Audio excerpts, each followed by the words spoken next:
pembahasan manusia dan agama serta gambaran kesadaran mental yang akan dipresentasikan oleh Muhammad Iqbal di Muhammad. Silakan.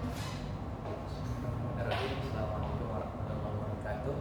Baik teman-teman semuanya, di sini saya akan membacakan dari pembahasan yang ada di pada hari ini, yaitu definisi manusia. Manusia adalah makhluk hidup yang memiliki akal, emosi, dan kemampuan untuk berpikir secara kompleks.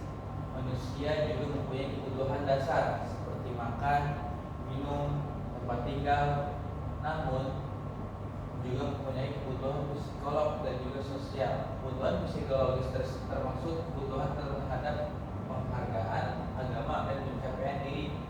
Sementara kebutuhan sosial melibatkan interaksi dengan orang lain, yaitu dengan rasa cinta serta rasa memiliki terhadap sesama. Selain itu, di sini juga sebagai makhluk sosial, makhluk hidup dalam kelompok dan komunitas yang saling berinteraksi. Dengan interaksi tersebut, manusia membentuk budaya, bahasa, sistem sosial, dan juga mengatur cara hidup. Selain itu, manusia mempunyai kemampuan untuk beradaptasi dan juga mengubah lingkungan melalui bantuan teknologi dan inovasi. Di sini ada definisi agama. Agama adalah sistem keyakinan atau suatu keyakinan yang menghubungkan manusia dengan sesuatu yang dianggap suci, spiritual, dan juga ilahi. Agama kerap kali melibatkan kepercayaan kepada identitas supranatural serta praktik ritual yang dirancang untuk menjalin hubungan dengan entitas tersebut. Agama merupakan hal yang tidak dapat dipisahkan dari kehidupan manusia. Hubungan manusia dengan agama merupakan hubungan yang kodrat. Agama juga menyatu dalam fitrah penciptaan manusia. Di sini ada kaitannya antara manusia dan juga dengan agama. Apa sih hal-hal yang berkaitan antara keduanya? Yaitu dalam Al-Quran dijelaskan bahwasanya Allah Subhanahu Wa Taala dengan tegas menerangkan bahwa ketenangan jiwa dapat dicapai dengan zikir, yaitu mengingat Tuhan, mengingat Allah. Rasa takwa dan juga perbuatan baik adalah metode pencegahan dari rasa takut dan juga sedih, mengatasi kesukaran dengan sabar dan juga sholat. Dan Allah adalah Tuhan yang maha mengetahui dan bijaksana, dapat memberikan ketenangan jiwa ke dalam hati orang yang beriman. Ini menunjukkan bahwa semakin dekat dengan Allah maka semakin tentram jiwanya, sementara semakin jauh dengan Allah maka semakin susah kehidupannya. Sejarah kesehatan mental.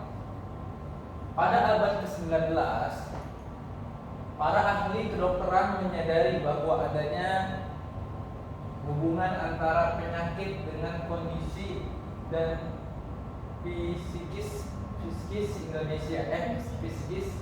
manusia. Hubungan tersebut menyebabkan manusia menderita gangguan fisik yang disebabkan oleh gangguan mental, dan sebaliknya gangguan mental dapat menyebabkan penyakit fisik. Definisi kesehatan mental. Kesehatan mental adalah kondisi kesejahteraan psikologis seseorang yang mencakup berbagai aspek, meliputi perasaan, pikiran, emosi, dan juga kemampuan seseorang untuk mengatasi stres, berpikir jernih, berinteraksi dengan orang lain, menjalani kehidupan sehari-hari dengan produktif dan bahagia, serta kontribusi dalam komunitas. Kesehatan mental juga meliputi kesejahteraan emosional, psikologis, dan juga sosial seseorang. Kesehatan mental adalah ilmu yang mencakup sistem tentang prinsip-prinsip, peraturan-peraturan, dan serta prosedur-prosedur untuk mempertinggi kesehatan rohani. Selain itu, di sini juga dijelaskan bahwa definisi kesehatan mental secara perspektif Islam. Kesehatan mental menurut perspektif Islam merupakan suatu kemampuan dari individu dalam mengelola terwujudnya keserasian antara fungsi kejiwaan serta terciptanya penyesuaian terhadap diri sendiri, orang lain maupun lingkungan sekitar secara dinamis berdasarkan Al-Quran dan juga hadis sebagai pedoman hidup untuk kebahagiaan dunia dan juga kebahagiaan akhirat. Selain itu, ada juga di sini dijelaskan faktor-faktor kesehatan mental. Apa saja sih faktor-faktor kesehatan mental tersebut? Yaitu di sini telah dipaparkan bahwasanya pertama ada genetika, yaitu faktor genetika mempengaruhi kerentanan seseorang terhadap gangguan mental tersebut. Yang kedua ada faktor lingkungan, yaitu kondisi lingkungan seperti situasi keluarga, hubungan sosial maupun tempat kerja dapat mempengaruhi terhadap kesehatan mental seseorang. Yang ketiga, faktor yang ketiga yaitu pengalaman hidup. Pengalaman seperti trauma, pelecehan dan juga kehilangan dapat berdampak signifikan kepada kesehatan mental. Yang keempat yaitu kesehatan fisik. Kondisi medis dan gaya hidup yang tidak sehat mampu mempengaruhi kesehatan mental tersebut. Selain faktor-faktor yang empat tadi, di sini ada cara menjaga kesehatan mental agar mental kita terjaga, yaitu psikoterapi. Psikoterapi keagamaan adalah terapi yang diberikan dengan kendali mempelajari dan juga mengamalkan ajaran agama Islam.